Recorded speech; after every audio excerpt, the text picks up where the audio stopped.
first welcome Mohit to the space. Mohit comes with 10 years plus of experience in the energy space.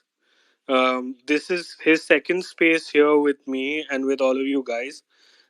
His first space was on EV and mobility, which you can find the recording for that on Recording Spaces YouTube channel. So definitely check that out if you haven't already. And today, Mohit's going to share some of his insights on the hydrogen space, and how you can take you can get an in detailed understanding of the space, uh, both from a top down perspective and from an investable ideas perspective. So with that, hi Mohit, how's it going? All well, man. Really looking forward to have a rich conversation. I've just tweeted out a picture which talks about what is the role of hydrogen in very simple terms, where it can be used, and a few other things which we are going to, let's say, talk about in next 10-15 minutes. And if people go to Twitter and to, let's say, my handle, I've also tagged you, Krishna, so that people can kind of refer to Cool. that picture as we start to talk about some of these things. And I mean, really what I want to do is debunk some of the myths around hydrogen, right? It is the next oil, and kind of pretty big statements being made about this is the future and all of those. So what we are going to do is, rather than jumping to conclusions, we are going to lay down all the facts and then talk about what is the opportunity it presents, and in the end also talk about some of the companies that are doing interesting work in this space. So what I've done is I've pinned Mohit's tweet here so that everybody can access it. And Mohit, if you could just like whatever you want to tweet, just tweet it as a reply to this, so then everybody can like very easily get access to the whole thing. Super. Okay. With that, let's move on to the first question, which is, what is the role of hydrogen in the energy system? Sure. I mean, a great question, Krishna. I mean, if you look at hydrogen, it's gaining strong momentum, right? As a key energy transition pillar, um, underpinned by three main factors, which are regulations, investors, and the consumers towards decarbonization. And because of this, it's receiving unprecedented interest, right? Uh, it will be a scale market capturing about 20% of the final energy demand in 2050 as per the projections. And just to lay that out, what do we mean by that? Currently, if you look at the energy mix, the gas is roughly around 30% of the energy mix. Another 35% is oil and other things as we progress towards the 100%. So by 2050, it is expected that hydrogen, because of certain characteristics it brings and certain important, let's say, um, characteristics that it brings, it is going to become very important, and it's going to be about 20% of the final energy demand. We're going to talk about where exactly, but if you look at hydrogen, it's a versatile energy carrier. So it is not a source of energy per se, but it is an energy carrier like electricity. So electricity is an energy carrier and a valuable industrial feedstock that can help optimize energy systems and and cater to some of the seasonal demands. So hydrogen provides decarbonization solution, particularly in the most challenging parts of the economy. And what do I mean by challenging parts? So essentially, if you look at it, the best way to decarbonize is to use renewable electricity. So electricity produced from wind and solar. However, there are certain places which are called, let's say, hard to abate sectors, wherein you cannot use electricity because it just doesn't work. In those cases, because of the characteristics of the hydrogen, electricity can be converted to hydrogen, and or through a process, and then hydrogen can be used. So broadly speaking, it is used in power generation, heat, and transport, and it is used as a feedstock in chemicals, refining, and some other heavy metals production of, let's say, iron and steel. Plus, it also has some long-term power storage applications. So this is broadly where, let's say, hydrogen is used at the moment.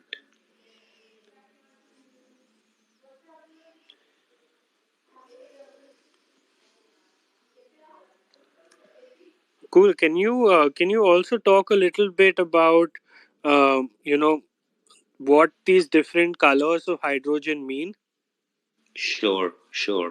I mean, great question, right? We all hear, I mean, the rainbow spectrum of colors, right? Green hydrogen and blue and turquoise and whatnot, right? So what I've done is I've again tweeted something. It may probably not be on that thread, Krishna, because I had already drafted some of the tweets. But it is something that people can pick up. So if you look at hydrogen is given different labels, and those labels essentially reflect the different methods of production, right? And we're going to dive deeper on each of them, talk about some of the headwinds and the tailwinds in this. It is important to distinguish this, right?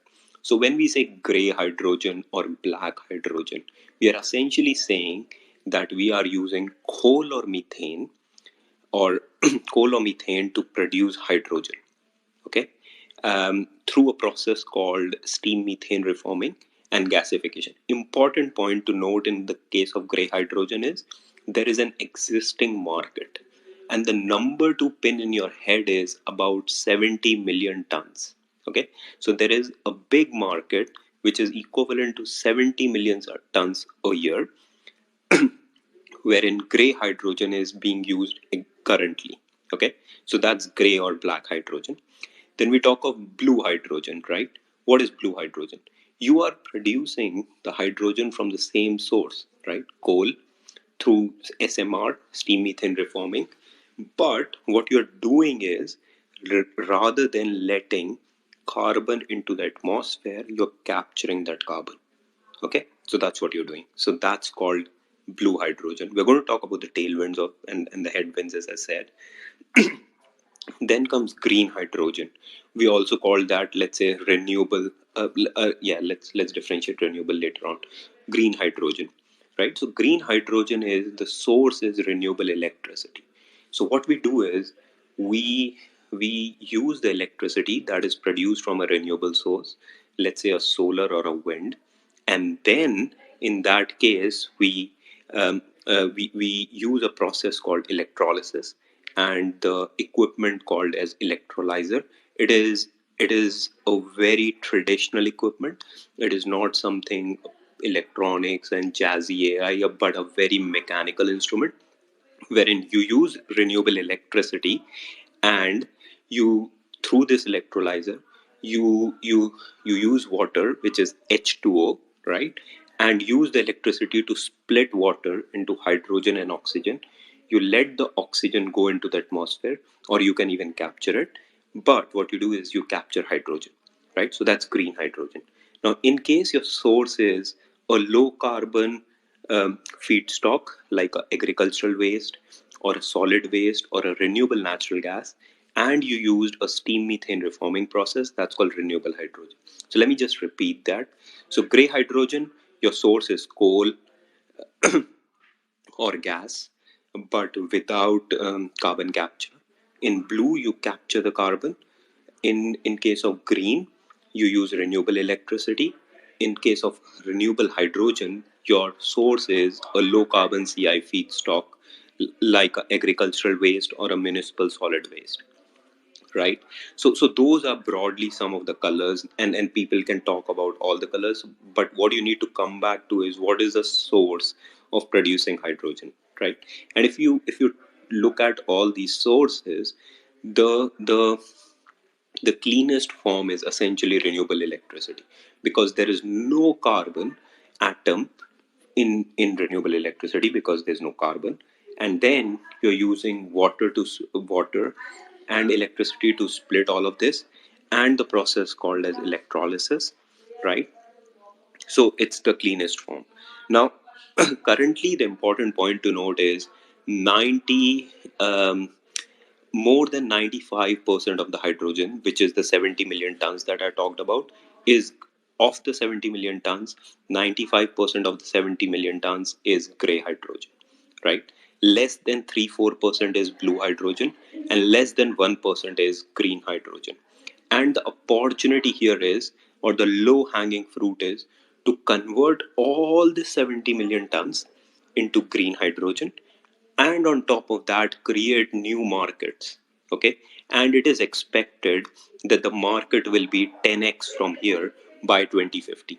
I mean, it's a long way out, but that's what the projections are. Now let's talk of gray hydrogen, some of the tailwinds, right?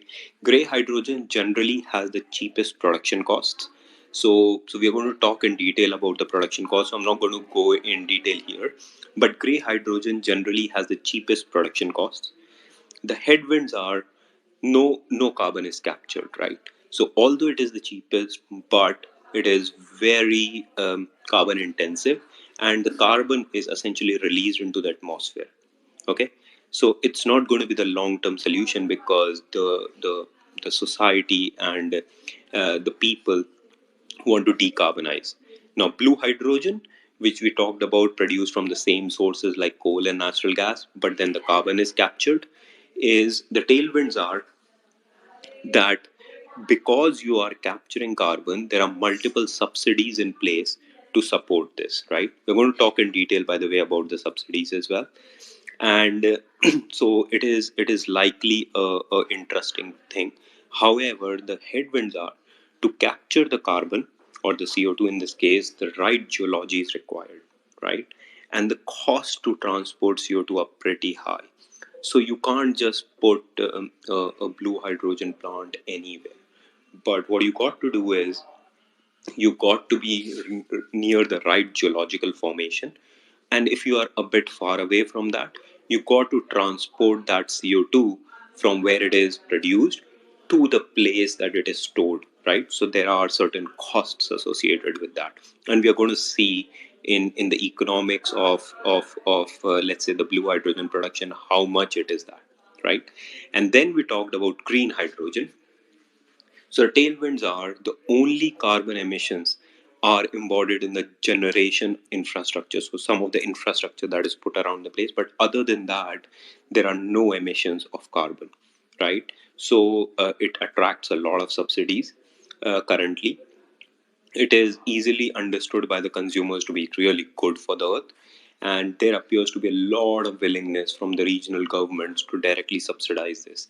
Headwinds, well, clearly very capital intensive, economically very inefficient. It is expected the cost will go down, but currently the costs are 4 to 5 times more than the green hydrogen. So although there is a view on the fact that we want to basically the consumer wants to decarbonize, the investors want to decarbonize, they want to put their money in the green assets, and the government's giving subsidies, but the economics don't work. So, and which is a very important pillar, right? So governments are doing a lot of baking in a lot of incentives around this, right? So these are some of the things, and of course renewable hydrogen is the similar as a bit like green hydrogen. So tailwinds again are minimum production of carbon, while the headwinds are again very expensive, right? So this is broadly the colors.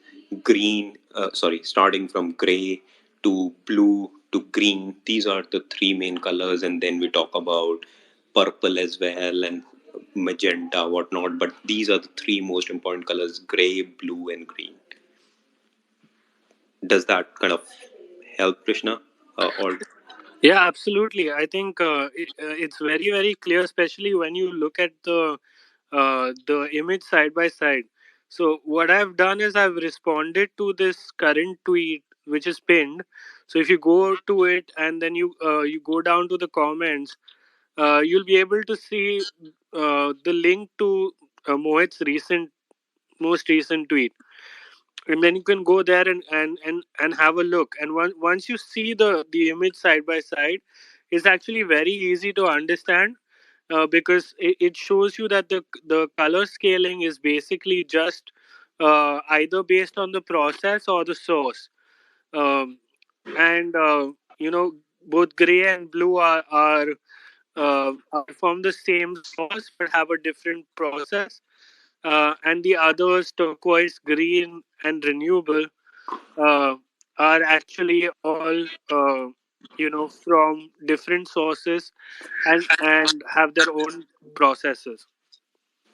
Indeed, indeed. I mean, that's exactly it, guys. I mean, again, the mantra that I believe in is keeping things simple, because if they start becoming complicated, I mean, it's of no use.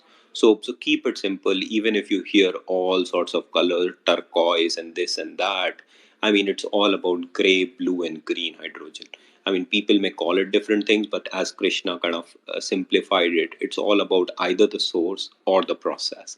And the most important thing is green, since there is no carbon involved. I mean, that's the euphoria around it. That's why people love it. But then, of course, economics are a deterrent, which we are going to talk about and also dive a bit more detail into. Cool. So moving on from that, how the, the efficiency of different forms of energy is something that is come into discussion a lot, especially when the conversation around hydrogen and its comparison to electricity or electric vehicles is brought about. So how efficient and economical is it really to transport and store hydrogen? Great question. So two nuances here. We are going to first talk about the ease, efficiency, and the economics of transporting and production hydrogen, right? And then, as a subset of it, because there is a lot of, let's say, combination of misconceptions and also some myths with vehicles, that hydrogen vehicles are the future, etc. We're going to talk about the efficiency in that context as well, right? So we will divide it into two parts, right? So hydrogen, the thing to note is hydrogen is very versatile, both in its production and consumption. It is light, most abundant element. It has the high energy content, but a very low volumetric density. And the key challenge comes from that fact that although it's the lightest element, but a very low energy density, i.e., for in a, let's say, a specific room, although you can store a lot of hydrogen, but on an energy content basis it is very low. So, and oil is, by the way, the highest in the energy content basis. And what do I mean by energy content basis?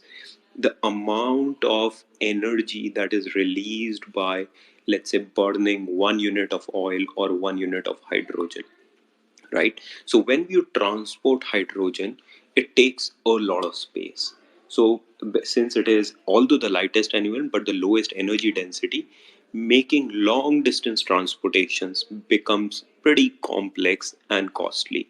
So one of the things that people have done, or it's some of the existing use as well, what you do is, since you have H2 with you, what you do is you use the nitrogen oxides from the air, and you use a Haber-Bosch process, which is one of the processes, and you combine the hydrogen and nitrogen to overcome some of its low energy density qualities to convert it into ammonia, because NH3 is ammonia, right? And you transport ammonia, okay, instead of transporting hydrogen, because just transporting hydrogen on its own, it is pretty expensive, okay. And how it is transported? So most of the hydrogen is transported by road, in pressurized tankers or pipelines, either in gaseous or liquid forms.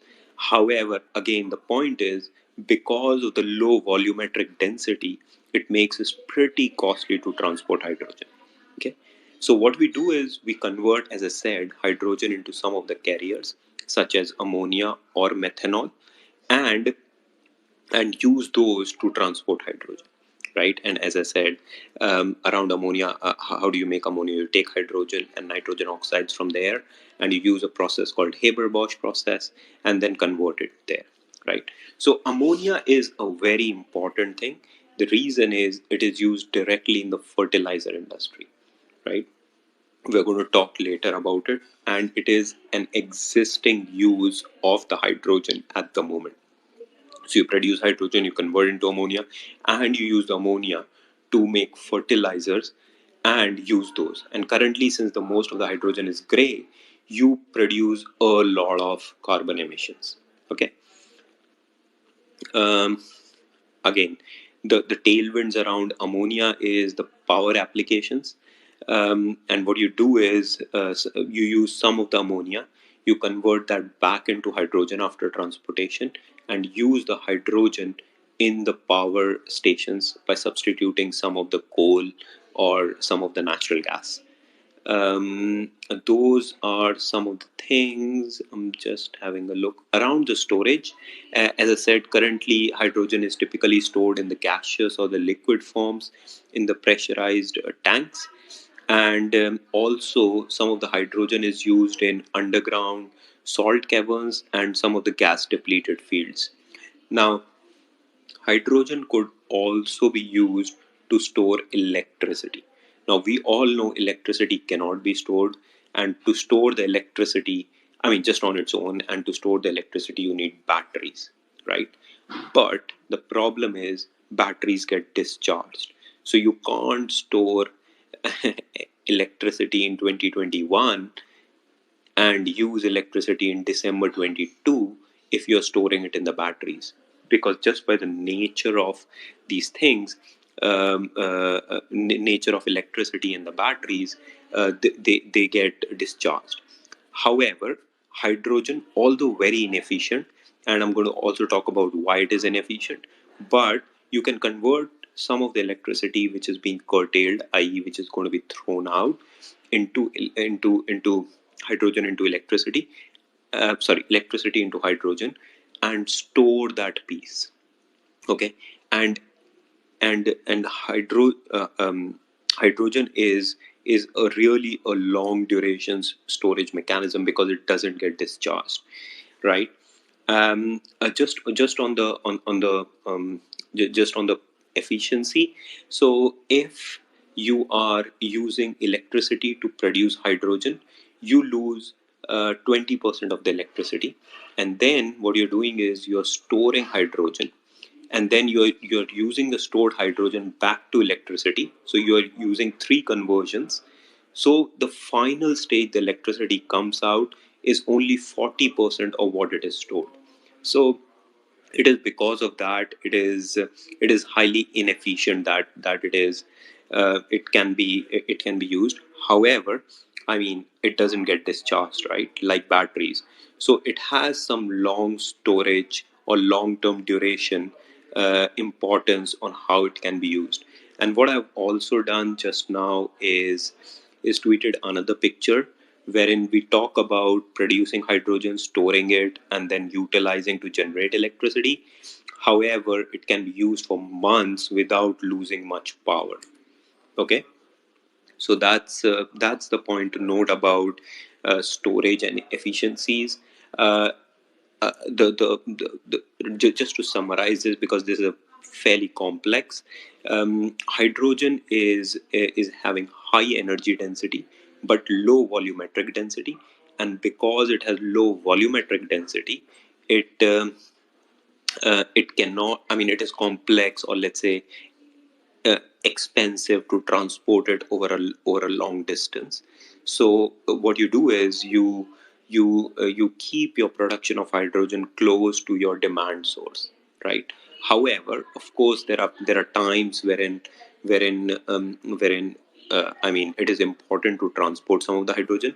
So what you do is, to overcome the volumetric density piece of it, what you do is you convert hydrogen into ammonia, and then you transport ammonia, and then um, and then uh, you use that ammonia to produce hydrogen again, and still it's more efficient from a volumetric density perspective. So, I mean, those were some of the nuances, and hopefully, that picture starts to talk about the discharge duration, and also how hydrogen storage can be used compared to, let's say, the batteries in some of the storage mechanisms that are going to start becoming more commercial as we go ahead. That was super helpful, Mohit. Uh, I think just to sum up your summary and just like leave it, in case people have not been able to like take away the whole thing, even if you just sort of take away this much, which is the fact that hydrogen is very difficult to transport in its current form, takes up a shit ton of space. So, like Mohit pointed out, convert to ammonia, and then uh, extract hydrogen from the ammonia, uh, in order to transport it more effectively. Uh, Besides that, hydrogen is a good store of power or of energy. uh, I think energy is the right word. Power would not be the right word. It's a good store of energy, and it can you can hold hydrogen for really really long. I mean, hydrogen can hold energy for really really long periods of time, without any loss of charge per se. Is that right, Mohit? Yeah, I mean, the way to treat that is, I mean, if you put, I mean, we all know, right? Once you charge your batteries and don't even if you're not using it, of after like 4, 5, 10 days, the battery just gets discharged, right, on its own, because the electrons are still moving inside the battery. So I mean, if you're using it for seasonal storage, i.e., I'm going to store electricity from my solar panels in, let's say, summers and use it in the winters, you can't really store it in the batteries, right? Because they discharge. But what you can do is you can store it as hydrogen, in which case, although inefficient, but it gives you a very long period seasonal duration sorts of things. Awesome. So moving on, what does the hydrogen market sort of look like at this moment? There is currently a hydrogen market, right? Indeed, indeed. So as I said previously, Krishna, the thing to bear in mind is the gray hydrogen, which is more than 95% of the market. I mean, a very big chunk is currently gray hydrogen, right? So currently there is a well-established market, but based on fossil fuel feedstock, which is the gray hydrogen, right? And very small piece, I mean, less than 4 5% is distributed between blue and green, right? And some of the applications where currently gray hydrogen is used is in ammonia, that's for fertilizers, and in refining. So of the 70 million tons, most of it, you can say more than 65%, is used between fertilizers, as in ammonia, and refining. And that is the current hydrogen market, right? It is expected, and most of this is gray or using a fossil feedstock, and it is expected that this market is going to grow, i.e., even if there are no more new uses of hydrogen, it is expected this market is going to grow. And um, since this is a very carbon intensive process, I just want to give you a number there, which is currently, with that 70 million tons of hydrogen that is being produced, which is the gray hydrogen, it results in 850 million tons of carbon emissions per year. And that is a lot of carbon emission. That is about 10% of roughly the global emissions. So you can see, if you can decarbonize just this sector, it is a long way to go.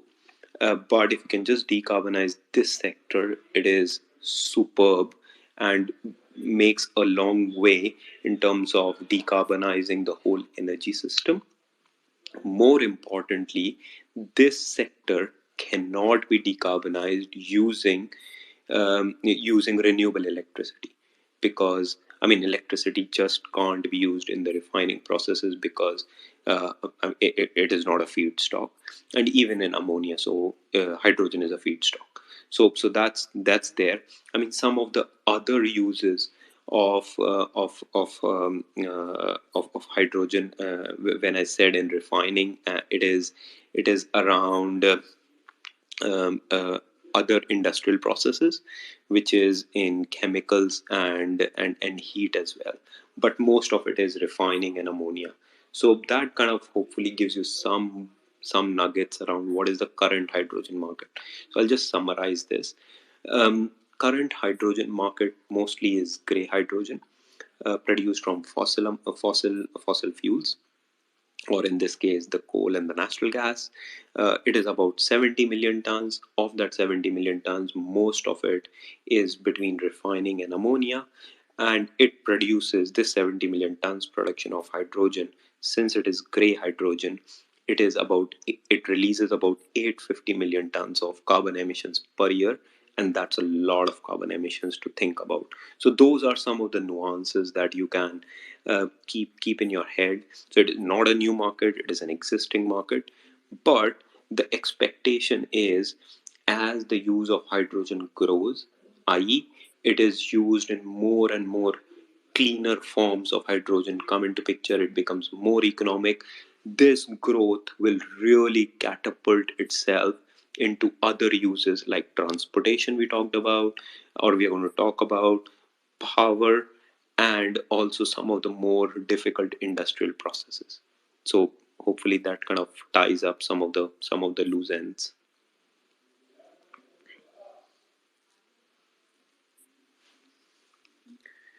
Yeah, Mohit, just to ask a clarificatory question before my next question. So you pointed out that uh, there are certain things in which hydrogen is not uh, a, you could say, a medium or a fuel that can be substituted. One where it is the feedstock itself, and you're saying that that is primarily in the refining space. So when you're talking about refining, are you talking about petrochemical refining or something else as well? No, very much the refining. So refining of the crude oil to make petroleum products, which is, you can say, petrochemical refining. That's right. It's used as a feedstock in chemical processes, correct? Indeed, chemical and other industrial processes when we are making, let's say, steel and some of the chemicals itself. So one of the important feedstocks is hydrogen.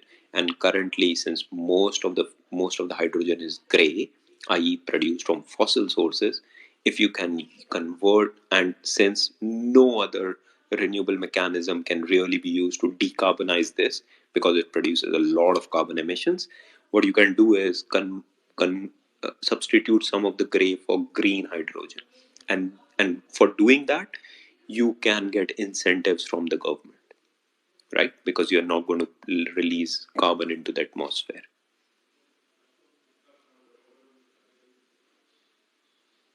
Yeah, I just also want to make this point to the audience that the point Mohit has brought up here is very, very important to understand hydrogen, because a lot of times when people think of hydrogen, they're mainly thinking of it in terms of a transport fuel, but more of its applications are those wherein it exists as a feedstock or as a part of a pre-existing process, and that is in fact the much, much, much larger part of the use of hydrogen than even what is being currently anticipated for use with you know vehicles, especially because uh, vehicles have their own like complexities. I think we'll get into that a bit later, right? Yeah, exactly. But you bring up a great point, Krishna, which is, um, I mean, it is so decarbonization is a lot more than just the transportation sector, right? So there is this big industrial decarbonization, which is got to happen, whether that is in feedstocks, or whether that is in power generation, or whether that is in space heating or process heating, right? And in most of these places, you cannot use renewable electricity, right? So, in the places you can use renewable electricity, which is in electric vehicles where possible, and we're going to talk about where not, you should use electricity. And where hydrogen is being used, those are hard to abate or big industrial sectors. So it is way more than the transportation piece. And in the transportation piece, since we talked about multiple conversions, so you use electricity to convert to hydrogen and then convert hydrogen again into electricity for use in the electric vehicles, it becomes very inefficient. So just the numbers to give in your head is, so if you directly use electricity, you are about 90% efficient. But if you convert to hydrogen and then electricity again for, let's say, the transportation sector vehicles, you are only 40% efficient. So that there's a huge difference between 90 and 40, which is about 50%. So why would you do that if you have a choice of using electricity directly as electric vehicle? Currently, as I said, so existing use of hydrogen is roughly around 70 million tons, and most of that is gray hydrogen. And from that perspective, more than 90% is used between industrial processes, ammonia, and refining, right? And very little in others. The expectation is, currently, currently the green hydrogen is not economic, right? And we're going to talk about why it is not economic later on. But it's not economic, and it is expected it is going to start getting into the economic space by 2030, depending on the pulling the certain right strings. So most of the, let's say, the hockey stick rise in the use of hydrogen is only going to come once it becomes economic, so beyond 2030. And it is expected between now and 2050 the demand to 10x here, so from 70 million tons to about 700 million tons. And of that, about 20% is going to be in the feedstock, about 25% in the heating space, so process heating, industrial heating, about 15% in the space heating, i.e., heating of the homes, and let's say in colder countries, heating of homes, heating of offices, and again another 15% in power generation, and about 20% in, and the remaining 20% in the transportation sector.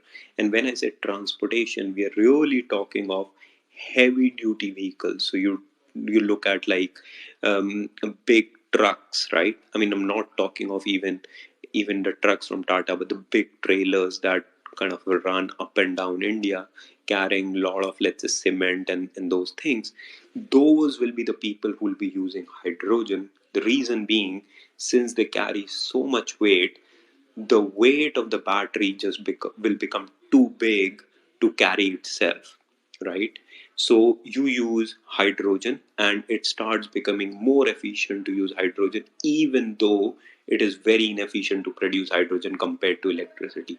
But in those heavy duty vehicles, you can start to use hydrogen more and more. So going from currently 70 million tons to expected 700 million tons by 2050, most of the kick is going to come beyond 2030, which is when the economics of hydrogen starts becoming favorable. Sounds good, Mohit. Um, Let's talk about the economics of hydrogen production. Yeah, that's the key thing, right? So if you look at the current the gray hydrogen, and I'm going to throw out certain numbers. Just keep them in your head, and of course we can come back to questions. So as we talked about, gray hydrogen is the cheapest form, and what you're using as a source is either coal or you're using natural gas as well, but you're not capturing carbon. And roughly the costs are between $1 to $1.5 per kg of hydrogen, right? Uh, and that range is dependent upon the cost of coal and the cost of natural gas. Okay, blue hydrogen, you produce the hydrogen in the same way, but then you store the carbon. Okay, and since you're storing the carbon, you are adding more costs to it. So you can add roughly around 50 cents, so or 50 to 75 cents. So we are talking about between 1.5 to 2.25 dollars for for blue hydrogen, right? Now green hydrogen is a totally different beast.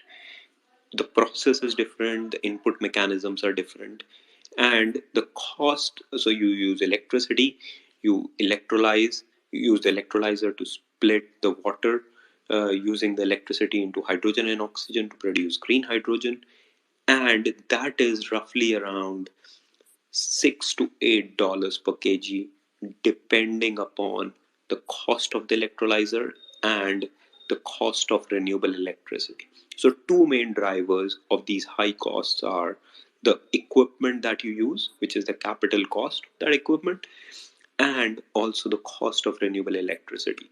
I know it is getting low, but even with those things, it is about $6 to $8.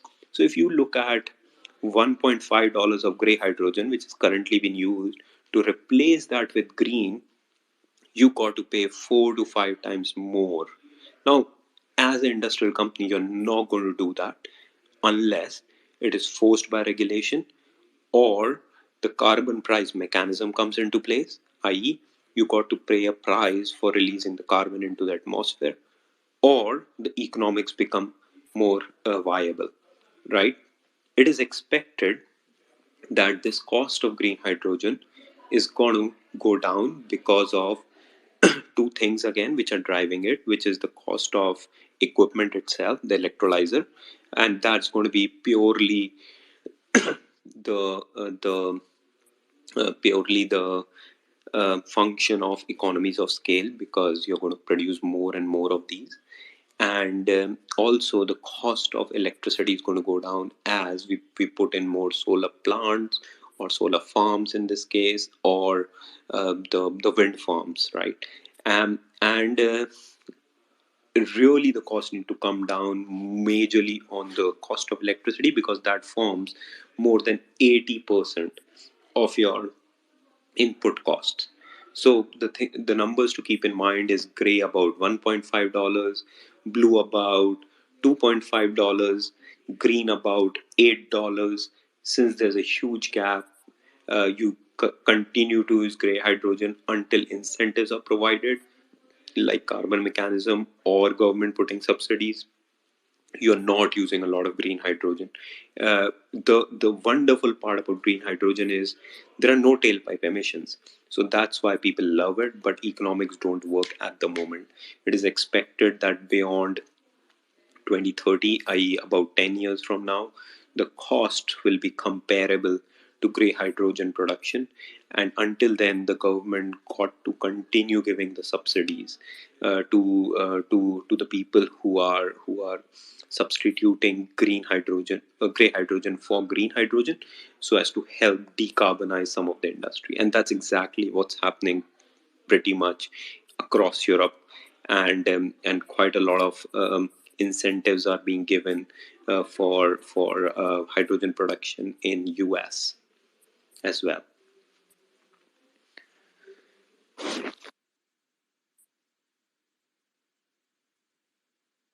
That was very insightful. I think now everybody has a bit of understanding as to why green hydrogen is going to take its own time to become mainstream, and how the economics themselves provide you a pathway to be able to understand when what can come into fruition. Uh, Moving forward from there, you spoke a bit about uh, the fact that subsidies are going to be required. Is there any other kind of regulatory support or incentives that you see that are in place or need to be in place? Sure. So, I mean, most of the decarbonization, if you see, is happening either in Europe or in US.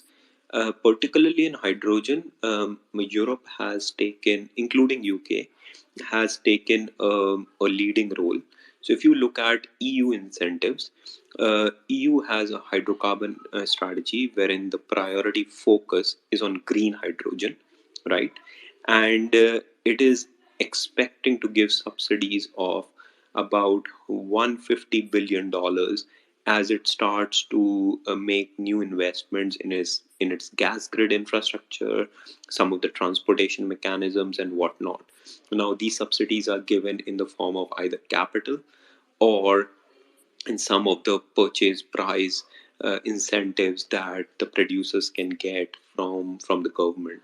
Now in UK, again, a lot of funding has been announced, both in the case of um, both in the case of blue and green hydrogen. Germany specifically has taken a very aggressive role in terms of being a global technology leader in green hydrogen. The 2025 targets there are about having 750 refueling stations. They have come up with their own hydrogen strategy on top of the EU hydrogen strategy, and the German green hydrogen strategy is way more aggressive.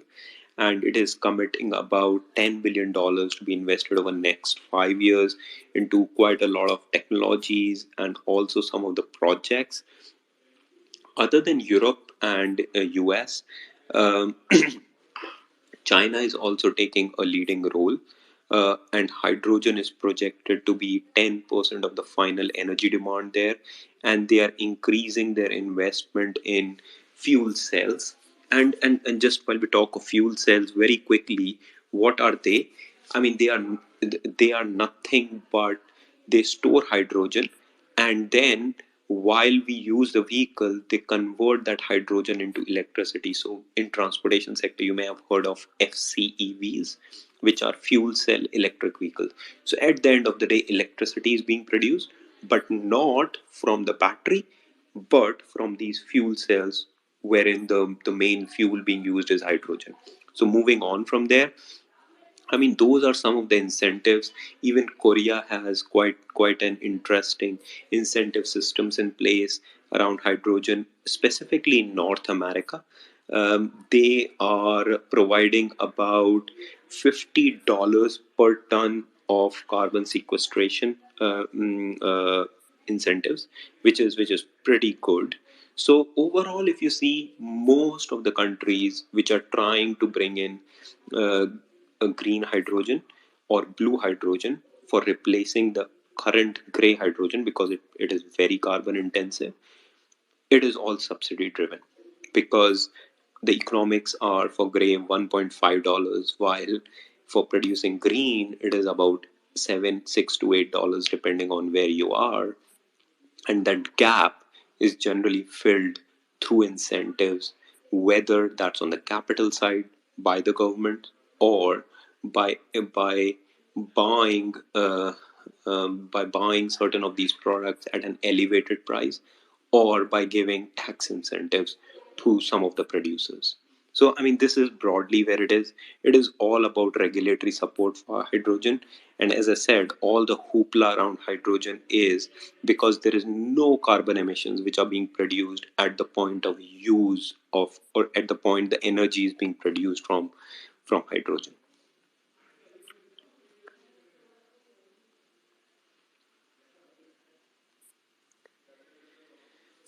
Thanks, Mohit. That was again very comprehensive and very detailed.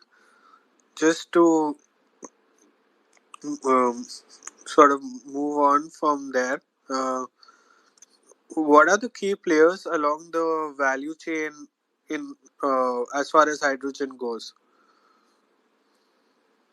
Sure.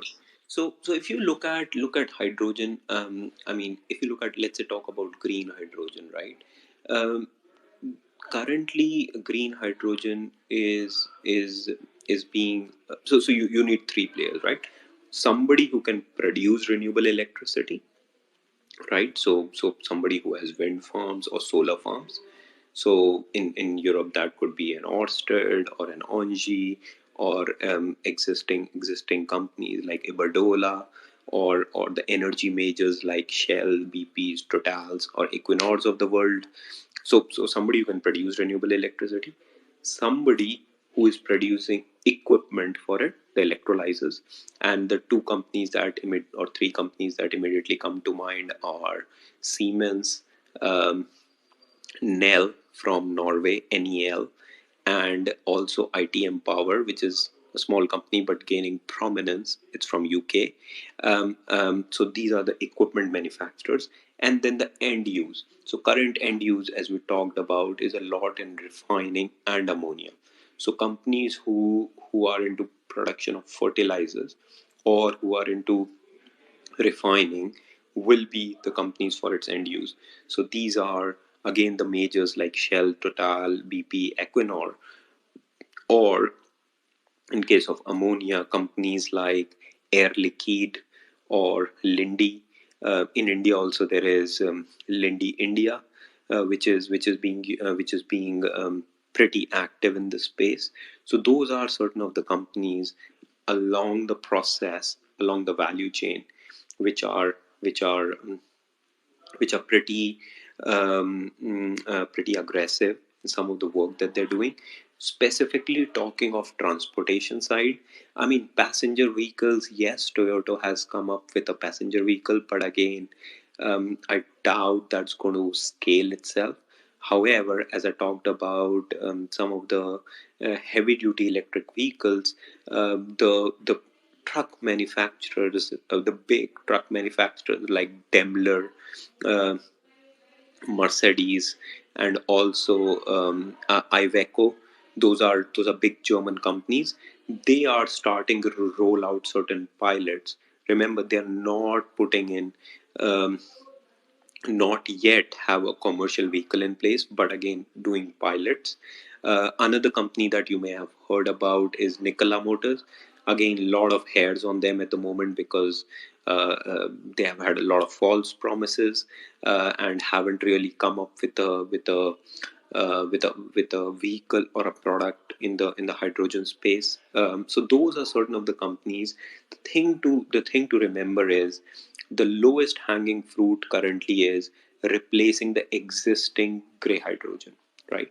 So that's used, as I said, in ammonia and refining. So currently companies who produce ammonia, likes of Air Liquide or some other companies would be the users of hydrogen and would like to play an important part in development of hydrogen value chain, or the big oil companies, Shell, BP, Total, Chevron, others.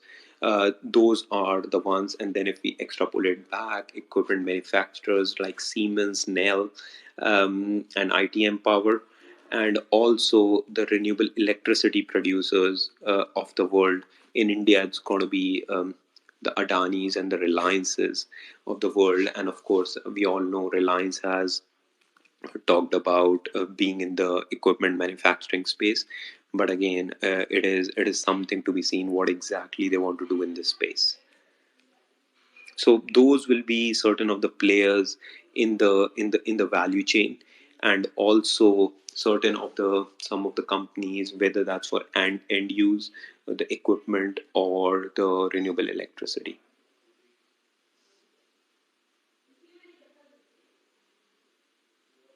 And where do you see like the development of the Indian value chain as far as hydrogen production goes. And also, since you've spoken about this transition to green hydrogen, um, who would be the beneficiaries in the in India, both in the listed space and the currently unlisted space, to be able to play this theme? Sure.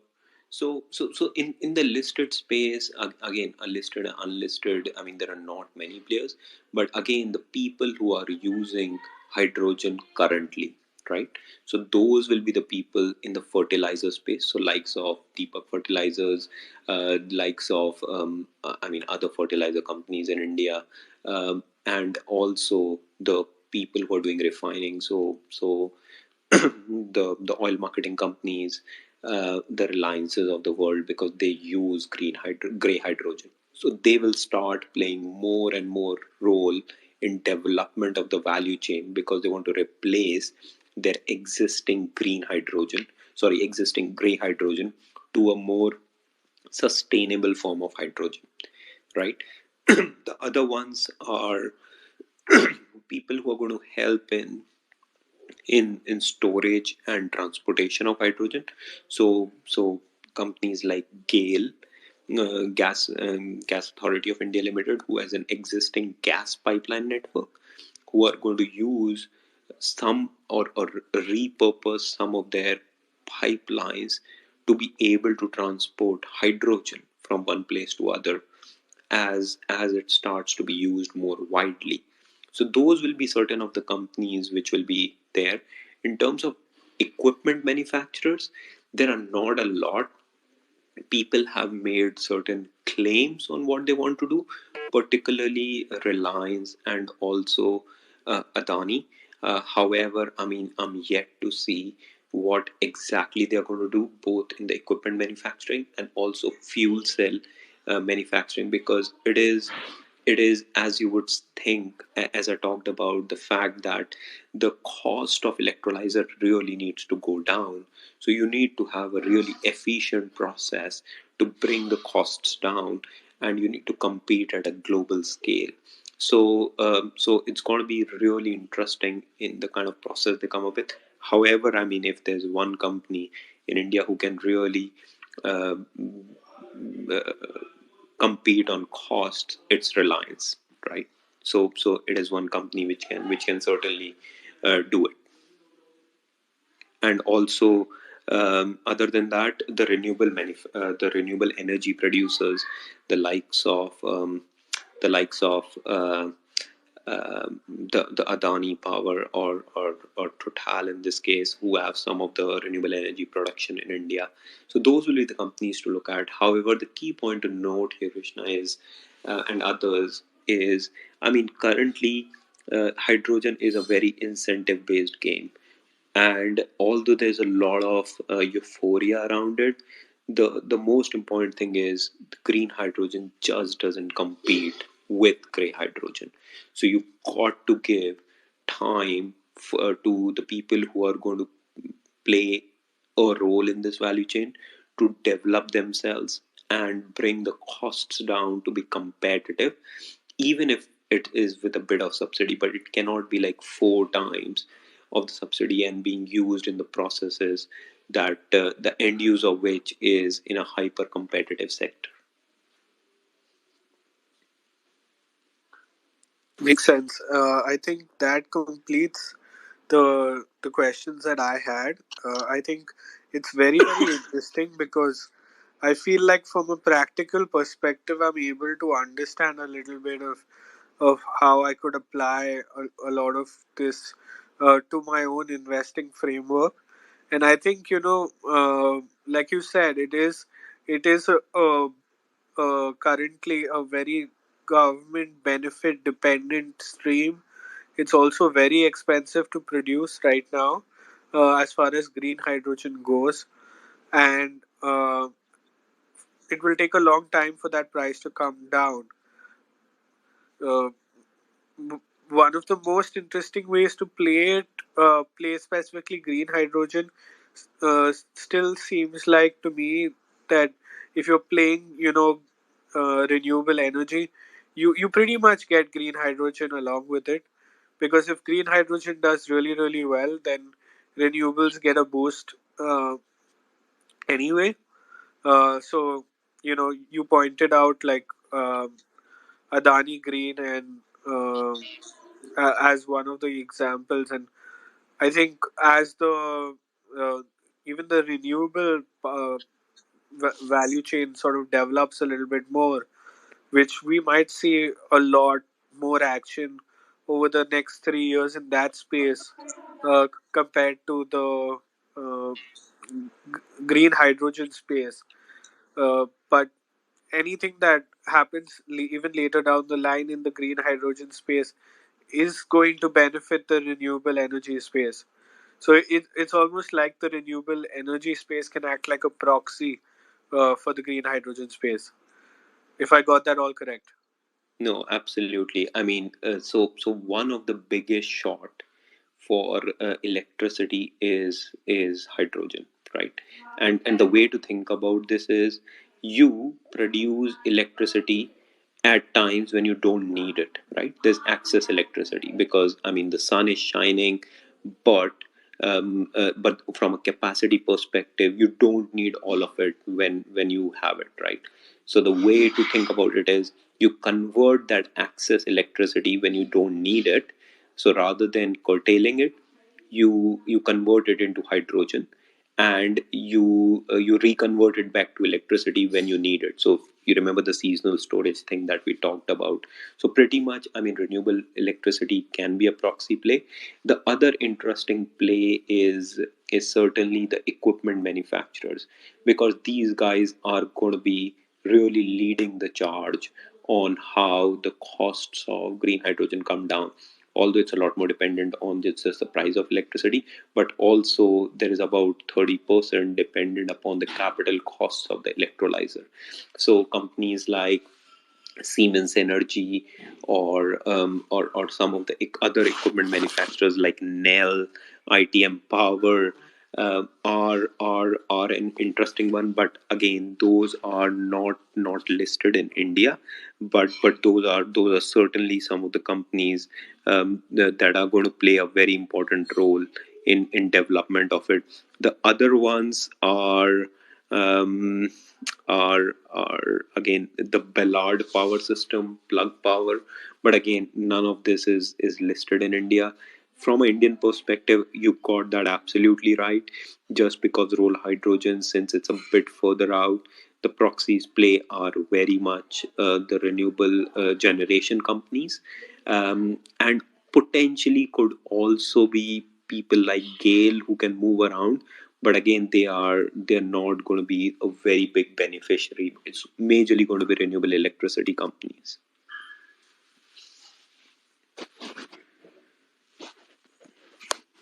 Makes sense. I think with that, we can begin to open up question and answers for the audience. So if you are somebody who's regular in my spaces, you can sort of raise your hand and I'll pull you up. If you're not regular, please send me your questions over DM so that we can pull you up. This is in order to filter out trolls, since we tend to get a lot of them here, and keep the discussion sort of relevant to the topic itself. So yeah, guys, just DM me and I'll pull you guys up one by one. But we do have Fatehpur here. Yeah, So what's up, Great. Fatehpur? yeah. Actually, like whatever Moise sir is written, I read that article also, though that were saying if efficiency is very less and also hard to carry. So what I was even if I was watching those documentary, they were saying that previously a lot of companies started offering the service for hydrogen. Now in USA also only California has some of them. So that means people are like in business level also they are not that much interested. So but if you see here like in India, governments are saying ki we are trying to build hydrogen systems. So it is sustainable or it will also go with the USA way? Good question, Fatehpuria. The key point is, um, I mean, the economics don't work at the moment, right? So you got to work the economics, because if you look at a stool, it is a three-legged stool of consumer, government, and economics. And until the three things come together, it is very difficult for this to commercially scale up. And that's exactly what has happened, by the way, in either EVs or renewable electricity companies. However, in hydrogen, this piece is still missing, or in the case of clean hydrogen or green hydrogen, this is still missing. So, until the economics come, it is very difficult to scale. Now, uh, as you talked of Europe and US, they have certain very aggressive decarbonization targets that they have pledged in, let's say, COP26 and other meetings, right? Paris, and others, COP21. And what they're doing is, to progress towards that, they are providing incentives for one, this sector to grow and replace some of the existing use of hydrogen, which is like gray hydrogen, into refining and ammonia production and all. They're doing their bit, but again, still economics are to be used. So it is going to be important that so hydrogen is here to stay, by the way, right? It is not something that is going to die its natural death, like like we saw in earlier decades. But it is going to be a bit more challenging in the shorter term for this to become economic. So if somebody, let's say, announces, like a IUCL, BPCL, oh, we are opening up a green hydrogen plant in, let's say, Mathura refinery, it's not going to be a big revenue earner, right? That's the point I want to make. It is going to be replacement of gray hydrogen, so the costs are going to increase. Some of the gap will be plugged by government incentives, but it is going to be more costs because they want to show the green credentials to the customers. So that's how it's going to work. And on the equipment manufacturing side, I mean, Reliance is also coming into foray and want to be a global provider of the electrolyzers to the world. To be seen how they want to play it, but this is how I think it is going to work. It is somewhere between not there yet, but a big hockey stick there to be waiting to happen once the economics work. So watch this space carefully. Always look out for economics, and as and when they start coming into the thing, that's when it's going to grow. Other important thing to think about is the renewable electricity cost, because 80% of the hydrogen production costs are related to renewable electricity. So if the cost of electricity goes down, that's when it's going to start bringing the cost down on the hydrogen as well. So watch those key metrics. Yeah. Hey, So Mohit. yeah, Sorry. so yeah. So another question on top of that, I was reading then people were saying ki it will not replace electricity vehicle for short duration, but they were saying ki hydrogen will replace like air fuel and longer duration vehicles, like suppose 1,000 kilometer, 2,000 kilometer. Then I was thinking about longer duration vehicle, like suppose Delhi to Hyderabad or Delhi to Bombay, that big road. So people, government are first trying to like put electricity on the highway, so electric vehicle they can try to do. And also I was thinking, what is stop to put cng also can be used for 1,000 kilometer, which is it, like less costly and environment, somehow environment friendly, not complete then brown we can say. So that way I was thinking ki in 10 years somehow I am not convinced ki hydrogen will come somewhere into the as a fuel. Can you? So hydrogen in transportation sector is altogether a different thing, because it is way more inefficient, right? So because you're not using hydrogen directly, what you're doing is converting hydrogen again into electricity. So that becomes way more inefficient. So it is not so much about whether the vehicle is doing 1,000 or 2,000 kilometers in one stretch, because I mean, you're not going to drive for 2,000 kilometers anyways in one go. You're going to stop somewhere, right? Hmm. And you can use either, let's say, fast charging to kind of charge your vehicle, the passenger cars, let's say. So I mean, where you can use really electricity, and the EVs, whether it's in the two wheelers, three wheelers, or the passenger vehicles, that's where EVs will be used. But in the case of big trailers who are transporting, I don't know, 2,000 tons of steel or cement from south of India to north of India, or Mhm. even like from, let's say, Ahmedabad to Delhi, or somewhere from Gujarat to upper north or down south, those will be the places wherein hydrogen will be used. Again, very far fetched, because there are still small pilots that are going on in Europe.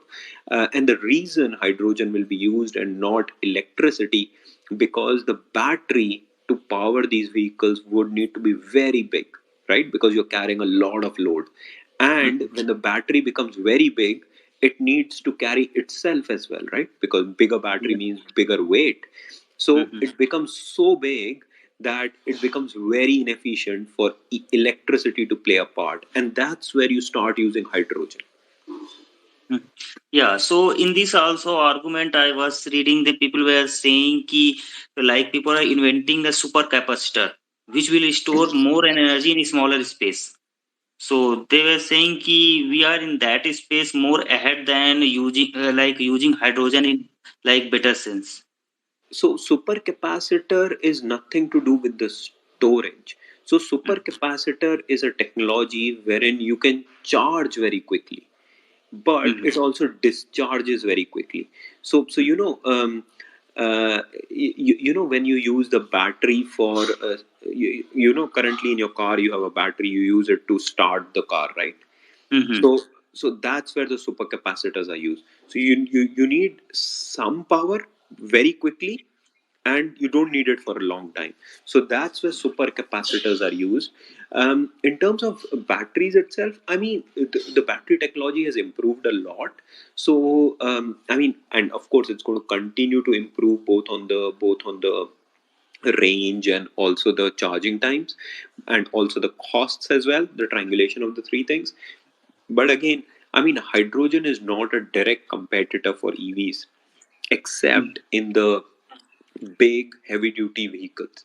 On the passenger vehicles like three wheelers, two wheelers, four wheelers, like the cars that we use, I don't think so. Hydrogen is really the I mean, competitor, because if you can use electricity in your vehicles through, I mean, using batteries to kind of power your vehicles, I mean, that's what you should, because it's very efficient compared to hydrogen. Okay, okay, that much. Thank you. Hey, Thank you. thank you. Mohit, this is Manjunath here. Thank you, Krishna, firstly for organizing. I think it's been very insightful. So, I have a two-part question for you, Mohit. Maybe I missed this. I think maybe you covered this during your talk. When you're talking about all this color coding, right? Gray, blue, and green. So, maybe if you can simplify what is this when you refer to gray hydrogen, blue hydrogen, and green hydrogen, and is there a linear kind of a movement from gray to blue and blue to green, or you can have some participants or some player who can just come out with let's say green hydrogen solution straight away? That's number one. The other point that I just picked up from your last conversation was that hydrogen itself is an inefficient medium for transportation. I think that is very clear. So more application is expected on the industrial side. So is there a pecking order in your mind in terms of where is this application going to be? And do you have any specific view of this in steel industry? Because here in Europe, I see a lot of steel makers talking about hydrogen being a replacement agent for reduction instead of carbon. So you have any view on that? Great question. So the first question that you had is around green, blue, and gray. I think what you should do is have a look at one of the tweets that I had. I'll and that is a nice picture of how this is. So there are two things. One is the source. So hydrogen is itself not the source of energy. Hydrogen is the carrier of energy, like electricity. Okay, so the source it is produced from and the process that it is used are the two main things which decide whether it's gray, green, or blue. So gray is you use coal or natural gas, and you use a process called steam methane reforming to get to hydrogen, which is gray hydrogen. And the way to think about these colors is, I mean, more dark means more carbon. Simply, that's literally it. Blue is you have the source as same as gray, which is the coal and natural gas, but you have a process which is the same as gray, which is steam methane reforming, but you capture carbon. So you have on top of all this called carbon capture and storage mechanism. So rather than releasing the carbon into the atmosphere, you capture it. Green is totally different, because what that does is it uses electricity and water and an equipment called electrolyzer, and which splits the water using the electricity into hydrogen and oxygen, and you use hydrogen. So if you look at very simply the chemical mechanics, the chemistry of it, you're using electricity to split water, which is H2O, into hydrogen and oxygen. So there's no carbon atom. So there's no carbon which is produced. And then your question was, can you go from one to the other? So these are totally three different things. You can produce green hydrogen, you can produce gray or blue. There's no dependence on one or the other. Just that in case of blue and gray, I mean, you got to produce hydrogen in the same way, but since you're capturing it, it becomes blue, right? And in terms of use, the second question that you had around the use of hydrogen, the current use is going to be to replace the existing uses, most of which is either in producing ammonia for fertilizers, or in production of in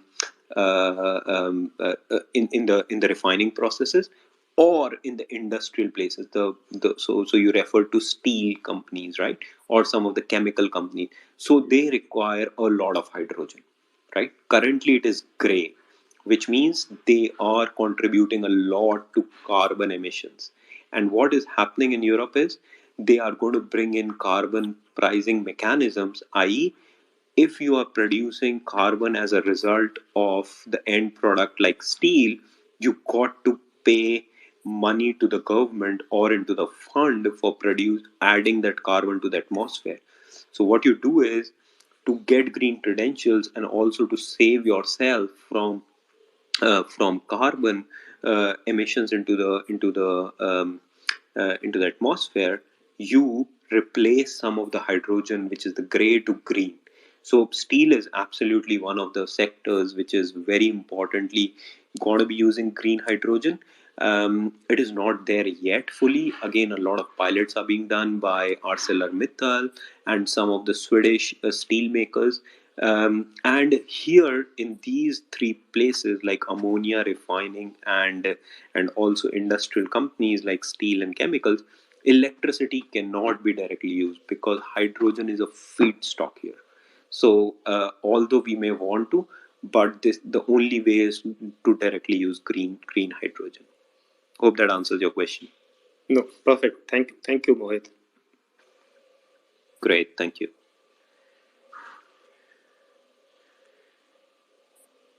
Vicky bhai, you have a question?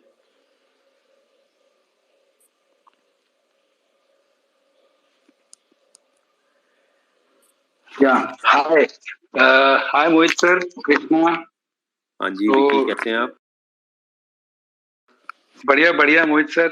It was such a great to listen you with so much in-depth knowledge on this. So just wanted to know a bit more insight, because I have never heard so much of in-depth, especially because I am also a bit following to this field, being on the same or alternate side of the industry. So I appreciate Krishna for this. Mohit sir, thanks a lot for giving so much insights and in-depth information. Just wanted to ask about the how the commercial side of this carbon sequestration is going around world. I mean, this has been in discussion for the last 2 decades, but especially in India, we couldn't find it commercially successful. So, do we have any idea or an example to see worldwide where we have seen it successful? Because what I have been with various industries where producing anything from CO2 is another chemistry required. And at this moment or till now, whatever is further processed or produced from CO2, whether you process it or whether you store it or sequester it, in both ways, I couldn't find it anywhere commercial. So, can you put some more insights about it, sir? Huh. Great question, Vicky.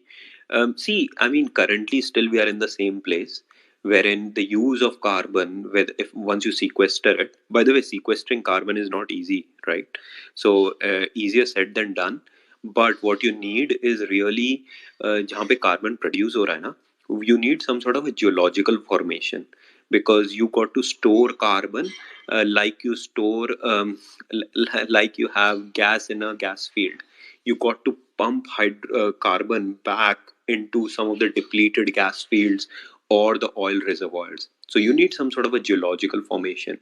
And generally speaking, not a lot of geological formations are available nearby the production always, right? So what you do is transport carbon a long way using pipelines, and that's not easy as well. Now, it is being used a lot in North Sea here in the UK. The reason is there are a lot of depleted gas fields, and on the shore there are a lot of industrial complexes which use hydrogen, right? So you produce hydrogen like from the normal processes, but you sequester it, and since you're getting the demand aggregated from one place, you transport all of that and put it. So it becomes a bit economical, right? So that's one point. The second point is the use of carbon is not much. So when we say CCUS, carbon capture, use and storage, the U part is like very minimal. Now the reason it is becoming prominent is because government is providing incentives to sequester carbon. So for example, in US, to sequester or capture 1 kg of carbon, you are being paid $50, right? So this becomes a big revenue stream for somebody who can start sequestering carbon. So carbon capture and storage as a service is being provided by the companies. And what they say is, you continue to produce gray hydrogen. What I'll do is I'll come and sequester all your carbon. I mean, not that easy, but I mean, that's what they do. Sequester carbon, and all the incentives that I'm going to get is from the government, $50. So it is great because for the producer or the consumer of hydrogen, he gets to claim I'm producing clean hydrogen because my carbon is being sequestered. Somebody else is doing for them, and the government is providing incentives. So although there is no use of carbon, but government is providing the incentives to comply with the COP22, the COP26, or some of the Paris climate goals that they have agreed to. So that's exactly what's happening at the moment. True, sir. So, when we say all this about carbon sequestration, we also found a similar problem with our uh, effluent as carbon dioxide because we wanted to use it for gas injection in one of the fields which is quite far away from the location where we are producing huge amount of carbon dioxide. So the logistic problem is there, in particularly in case of Indian scenario, or you can say about the specific sites where we have gas fields, or you can say oil fields where we can use this for artificial lift or gas injection case. Exactly. So thanks a lot for putting that thing. Another one was like reaction of carbon dioxide with hydrogen producing carbonic acid and further opening a whole chemistry of making various products out of it. So can you provide some insights of it? Because I have attended few seminars where there are companies like Air Liquide and Lindays, and they are into this so much so that the huge multiple products can be produced from further reaction uh, with carbon dioxide with various other products. H2CO3 was just one example, carbonic acid. So do you have some idea on that side? Sure. So Air Liquide and Lindy both are seeing hydrogen as, let's say, a mechanism to kind of extract more value from the existing work that they do, because both of these are industrial gas companies, right? So you move the gas around, they help companies produce gray hydrogen and whatnot, right? So because of hydrogen, they are seeing this as a chance to claim green credentials a lot, right? So, by the way, Lindy and Air Liquide are also acting as CCUS partners to a lot of industrial complexes, and the way their revenue streams are increasing is they are getting incentives by providing CCUS, as I said, by capturing carbon. Plus, they are also trialing that if you have such a lot of carbon, and using some of the chemistries, can you bring this to use? Now there's not a lot of proven revenue streams that are there, but both these companies, since they are industrial heavy gas companies, they are trying to find additional revenue streams wherein they can kind of use the headache of carbon into a revenue stream for themselves. But I haven't seen like really big ones, but they are very important because they know how to transport, as you said, CO2 over long distances or gas over long distances, whether that is through trucks or through pipelines. I just went wrong with one of the things while saying about carbonic acid. Just I browsed it again, and I found that producing methanol from carbon dioxide when you react it with say hydrogen. So there are various reactions for the same. But this whole scenario with this dynamics of interest in hydrogen changes, right? Because from the last 2 decades, what was happening that hydrogen wasn't of that much interest. Rather, carbon dioxide sequestration and reacting hydrogen with CO2 to produce heavier molecule was the theme. Right. And now it is happening that we are shifting again back to hydrogen, and so the whole dynamics or the economics of that side, reaction of carbon dioxide with hydrogen, simply goes to 180 degree. I mean, which is not required. Am I right? I just wanted to know that. Agreed.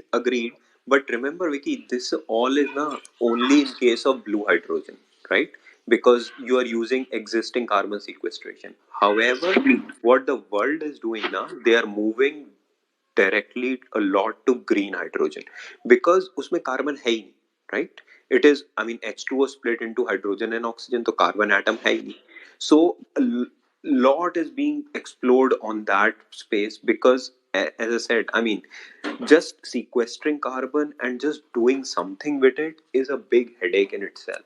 So you're right. I mean, wherever blue hydrogen is being used, more revenue streams around. I mean, using lighter chemistries and heavier chemistries is being explored.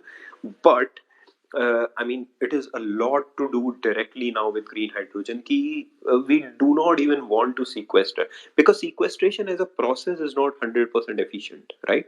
And we do not know that is it going to sequester carbon for multi decades or centuries, because even if it starts to deplete hydrogen back into the atmosphere over 20 years, I mean, you are essentially putting carbon back into the atmosphere. So if you can, why not use some sort of a process like electrolysis in this case, wherein you can directly produce hydrogen without even using carbon atoms?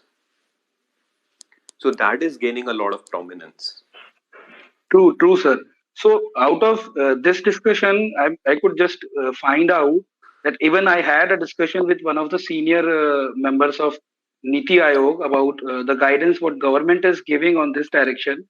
What I found was that shifting from renewable to matlab fossil fuel to renewable isn't isn't an absolute path, and there will be a transition phase where we may see the other hydrogens coexisting for a while till we get an absolute economy available with hydrogen. Like for methane, till now it was as if that we had to so there was a whole science was there from years where we used to convert and the research and the commercial side was there, where we used to convert methane into heavier molecule to produce diesel, right? So this was one part where we used to produce the heavier molecules like diesel or petrol. On the other side, now it's just opposite, that we will break further this methane and produce, say, hydrogen. So the technology, as you have told in the beginning, already exists, which the refinery side, you can say, or which the fertilizer side, pyrolysis, the process which they use, or there are another efficient process like we have Shell or the other major world oil PSU companies are doing. So they want to, meanwhile the transition goes, they want to change, they want to get this hydrogen from methane, because again, in that case, also, even if we don't do this absolute sequestration of carbon, then also at least we will be able to provide hydrogen to the downstream industries. Meanwhile, upstream part, say the green hydrogen part, gets feasible with time. This was one point which I wanted to share. Another one was when while you were saying about GAIL. So what I found here was that, uh, see, the GAIL has its pipeline all over the country, right? So it's like there is one word called hydrogen embrittlement. So the percentage of hydrogen, purely if we want to transport hydrogen, the existing GAIL pipelines are not going to help at all, because these pipelines aren't designed for the metallurgy required for hydrogen. And Agreed. so I feel that the one field where I see the huge opportunity is storage and transportation of hydrogen, metallurgy required for it, and thus the suppliers or manufacturers, as you said, or the equipment manufacturers on that side. Another, so this was just one point I wanted to put. Sir, wait, sir. हाँ जी, नहीं नहीं, totally agree. So see, I mean, when we say कि pipeline में we can transport hydrogen, I mean, it is not a cake that we eat it, right?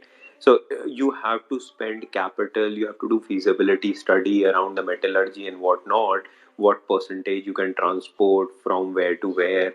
I mean, is it even worth it? So lot of feasibility study around Europe is going on at the moment. So there are companies like Sanam, which are major, like GAIL in India, SNAM in Italy and France, who are doing major studies. So, for example, if you transport ammonia, if you produce hydrogen, let's say in Morocco or in Saudi, and you transport it through ammonia, because and the reason you produce in Morocco and Saudi is because the renewable electricity is very cheap, right? Because you have solar panels, they always get sun, so your cost of production really goes down. You transport all of that, converting into ammonia, and bring it to the coast in Spain, like you bring LNG. You offload it, and from there on, you can transport it in pipelines up all the way up to France and Germany. Now, easier said than done, because quite a lot of capital has to be spent on these existing pipelines for the metallurgy to be upgraded, and also around how much of hydrogen, because not 100% of hydrogen will go in these pipelines, it will be a percentage, and rest will be still natural gas, and also the reaction between the natural gas and also the hydrogen as well, that will be required. So I agree with you. Again, it is a long short process. And the first question that you had around the energy mix, all of this will coexist. It is not one or the other, because the pie is too big. So even today we use coal, right? Even today we use wood for our energy uses, which were used even 100 years back. So it is always going to be an energy mix. However, the need of decarbonization will will increase the pace of certain of the technologies, that they become more prominent in our energy mix, like green hydrogen, renewable electricity, etc., so that we reduce hydrogen that we produce into the atmosphere. I mean, this is what's going to happen. It is not that oil will tomorrow stop existing. It is here to stay, just that we are going to move more and more towards other mechanisms of producing energy. True, true, sir. So so much. I mean, the way you explained about transport of hydrogen from one continent to another gives a very broad idea that how future is going to change with it, right? So it is quite visible that if it goes right, then it is inevitable that this will happen someday. um, Maybe less, uh, maybe early or delayed, but it will happen, right? This is already happening. So, for example, Saudi is produce and UAE are producing hydrogen, converting into ammonia, and transporting it into Korea and Japan at the moment. Because see, Japan doesn't have fossil fuels. Japan has very low renewable electricity, and they have very aggressive decarbonization targets. So they don't have a lot of sun. They're an island. They can't put a lot of solar panels and whatnot. So they think if they can get, like oil, hydrogen transported from the places indexed to existing fossil fuels, so that their pricing is um, is protected, and they can use this into transportation and power generation, they are going to be the winner. So it is already happening, not at a big commercial scale, but multiple pilots. I mean, I've been a part of pricing some of these projects, so it is already happening. So, uh, I think, I mean, I am like so much thankful to this giving such a in-depth insight about it. So again, what you are saying that the hydrogen produced at Saudi is being transported to Japan, say. So in that case, even Saudi is producing that hydrogen from fossil fuel, right? No, not from fossil fuel. So it's all green hydrogen. So they have put in big solar farms in their deserts and using electricity and water so it's a green hydrogen, and they convert it back into ammonia to transport it into Japan. So how they have made it commercially viable then? It's the scale of producing. It is the scale of producing green hydrogen. So Okay. they have such big, huge farms, and just fixated on producing green hydrogen, because, as I said, economics is going to be the key, right? So although the costs are not down to exactly gray hydrogen levels of $1, however, I mean, Japan doesn't have an alternative, right? Japan doesn't have an alternative. So if they are got to bring their emissions down, they're ready to pay even $3, $4, not $8, $3 to $4, and that's what they are bringing down the costs to from Saudi.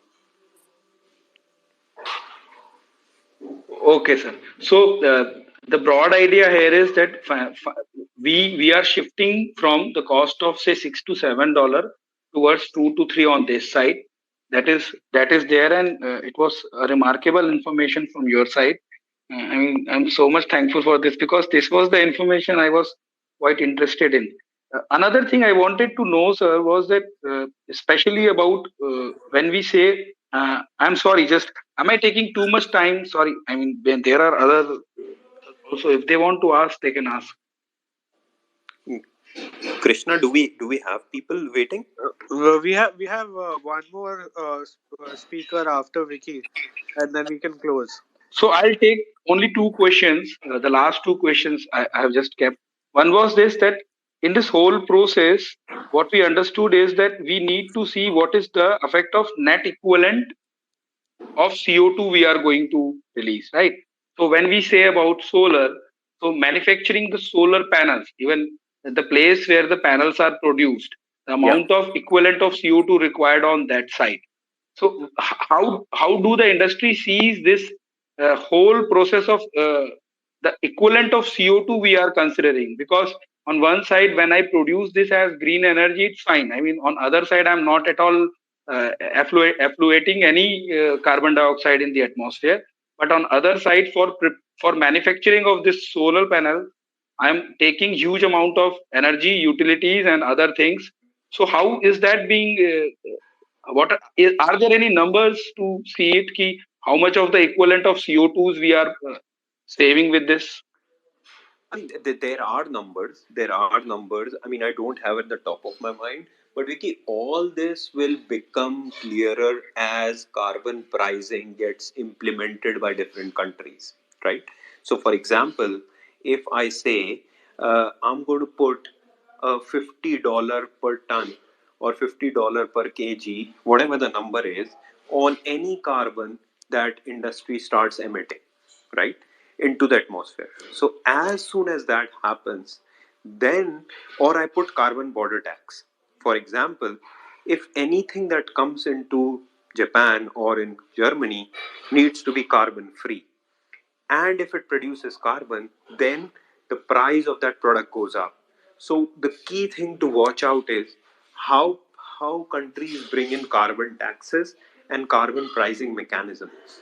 So if you look at EU ETS, that is exactly the reason why they have jumped from less than 20 to $15 this year all the way to $90.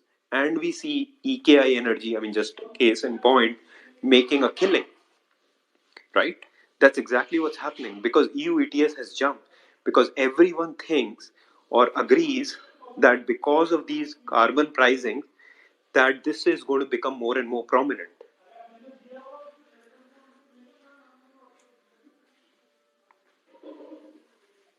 True, sir. Just the last thing to add. I mean, I had an article to see where I found that how world is guiding it towards this side, and I found this article on the energy used by France and Germany, especially the amount of energy they use on nuclear side is quite high.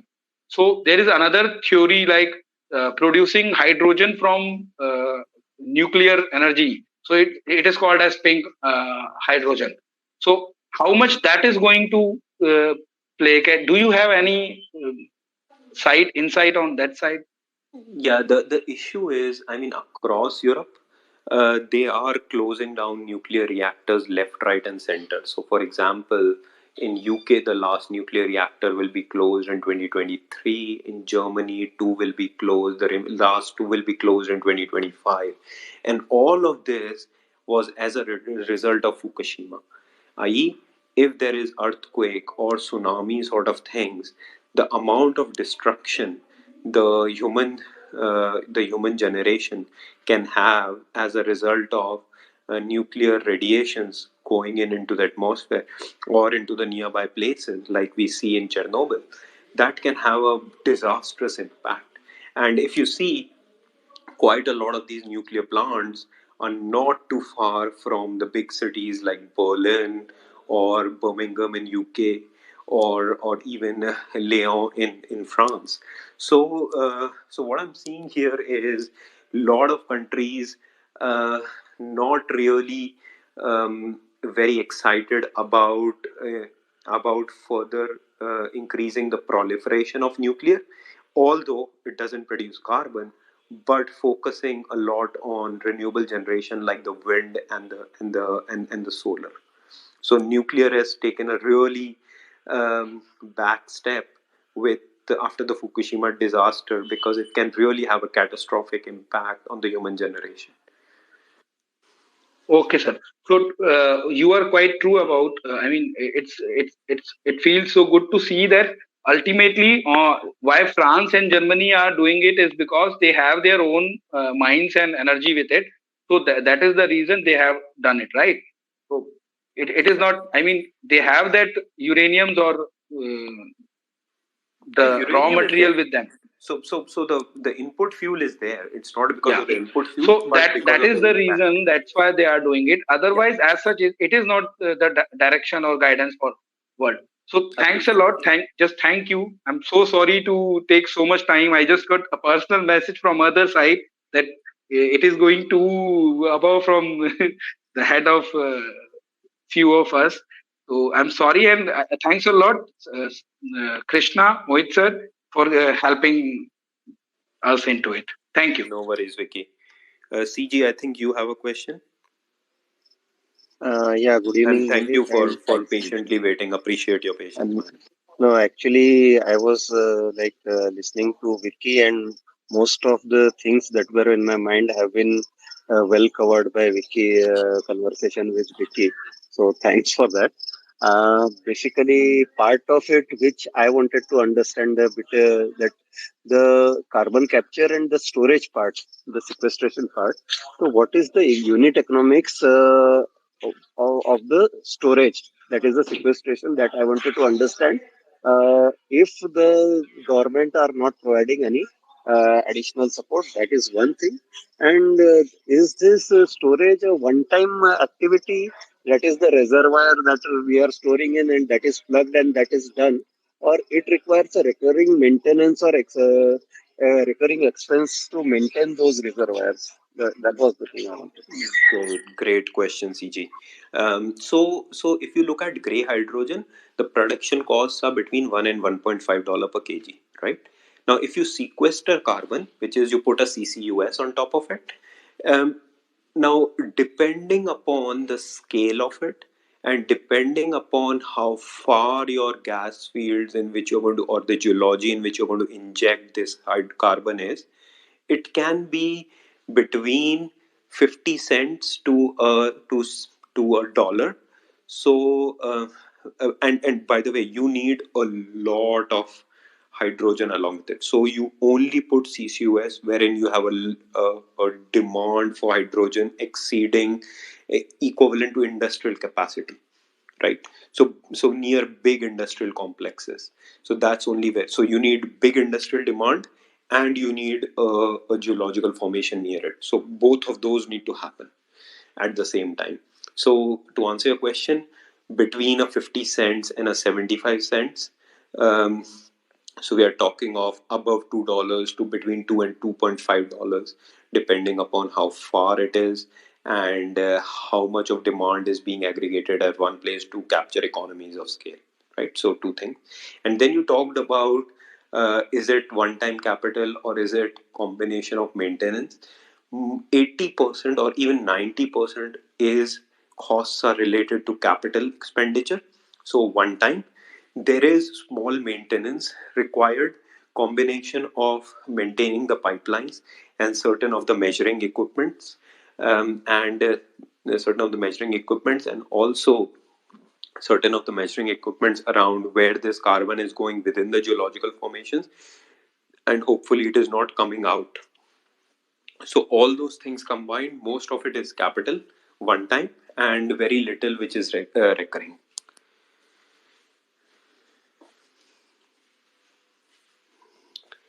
I think CG has fallen out, but hopefully it answered his question, I guess. Yeah, he'll be able to. Looks like recording space is still here, so he'll be able to access it over recording in case he missed it. And by the way, very thankful for the recording spaces to record this. So, I mean, really, really doing a great job, guys, to kind of accelerate the learning for everyone, and hopefully people can listen to it when they get the time. Yeah. With that, we'll bring today's space to a close. Thank you everyone for showing up.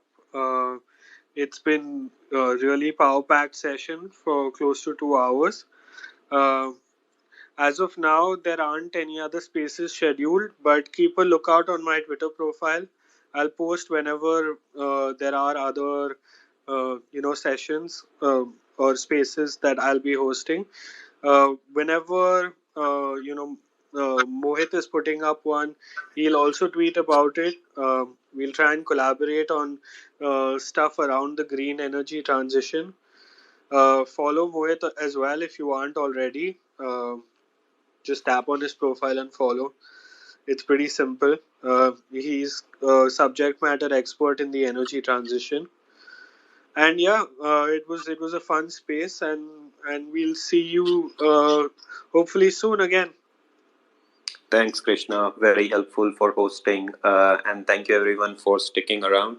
Looking forward to interacting more with you guys, and take this learning process forward. Many thanks.